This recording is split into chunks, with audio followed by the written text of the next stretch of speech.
देशभरात वाढत्या तापमानामुळे नागरिकांची काहिली। राजस्थानच्या बाडमेरमध्ये देशातील सर्वाधिक 46° तापमानाची नोंद। महाराष्ट्रात पुढील 4 दिवस अवकाळी पावसाची शक्यता। विदर्भासह पश्चिम महाराष्ट्रात आज पावसाचा अंदाज। वर्धा आणि अमरावतीमध्ये गारपिटीचा अंदाज। दोन्ही जिल्ह्यांना हवामान खात्याकडून ऑरेंज अलर्ट। तंबाखू आणि गुटख्यावरील जाहिरातींविरोधात याचिका प्रसिद्धीसाठी। हायकोर्टाच्या ताशेऱ्यानंतर याचिका मागे। राज्य लोकसेवा आयोगाची परीक्षा 6 जुलैला होणार। राजपत्रित नागरी सेवा संयुक्त पूर्व परीक्षेचं सुधारित वेळापत्रक जाहीर। मुंबई म्हाडा मंडळाकडे घराच्या योजनेसाठी 1,11,000 गिरणी कामगारांची कागदपत्र जमा। 96,000 कामगार पात्र।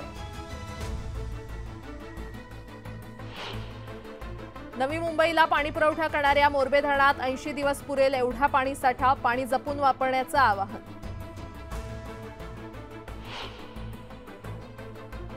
मुंबई आणि कोकण विभागात शिक्षक पदवीधर मतदारसंघाची निवडणूक जाहीर। 10 जूनला होणार मतदान, तर 13 जूनला निकाल।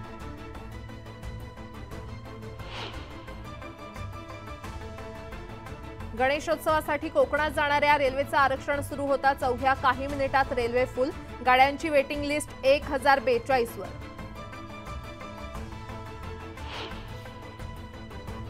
मुंबई विमानतळावरील दोन्ही धावपट्ट्या आज बंद राहणार। संध्याकाळी 5 नंतर विमान वाहतूक सुरू होणार।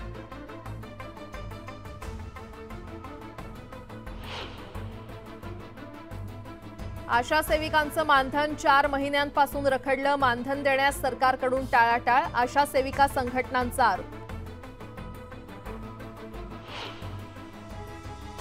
ऐन उन्हाळ्यात साखर कारखान्यांचा शेतकऱ्यांना दिलासा। कारखान्यांकडून शेतकऱ्यांना 97.42% FRP। अक्षय तृतीयेमुळे आंब्याची आवक वाढली। मुंबई बाजार समितीत आंब्यांच्या 1 लाख पेट्या दाखल। कोकणातून 47,000 पेट्यांची आवक।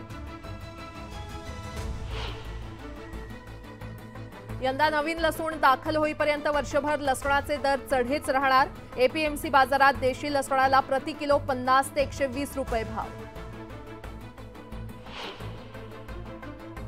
कांदा निर्यातीवरील बंदी उठवल्यापासून कांद्याच्या दरात वाढ। ठाणे शहरात कांद्याचे दर 40 वर।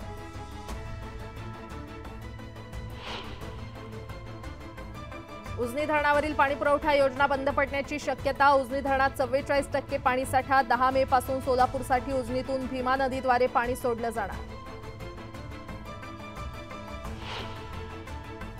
बुलढाण्याला पाणीपुरवठा करणाऱ्या येळगाव धरणात केवळ 17% पाणीसाठा। नागरिकांनी पाणी जपून वापरण्याचं आवाहन।